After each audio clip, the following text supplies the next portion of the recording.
और गाइस हम आ गए अभी बड़े से होटल में। होटल का नाम क्या है? आपको थोड़ा यूँ वो बता देते हैं हमको सब होटल का।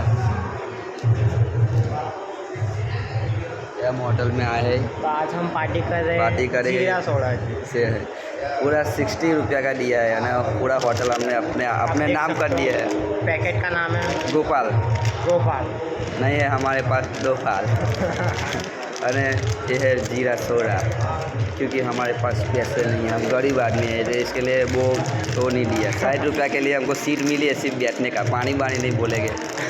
हाँ, आपको कैसा लग रहा है बड़ी होटल में आके? बहुत अच्छा लग रहा है। मेन्यू आप देख सकते हो, पिज़्ज़ा है। और दिखाता हूँ, नाम बोल। पिज़्ज़ा है, साउथ डोसा है, फ्राइड सेट है, कोका कोला है, सब है। अरे है सिंह भजिया, सिर्फ कितने रुपए के? 20 रुपये के। 20 रुपये। आपने तो कभी खाए नहीं होगे नहीं होगा बड़ी होटल में। वहाँ पाएंगे। अतुल भाई ने तो अपनी जीरा सोडा पी लिए, पर हमको कोई तोड़ के नहीं दे सकता क्योंकि हमारे हाथ में कैमरा है। मैं तोड़ के देखता हूँ। जो अतुल भाई हमारी हेल्प करते हुए हमको बहुत आनंद हुआ है। इसका नाम है दावत। दावत, तो उसमें कुछ नहीं होता है खावत। और हमारी बीबी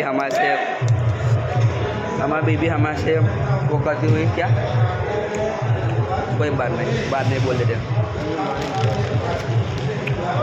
बाय बाय।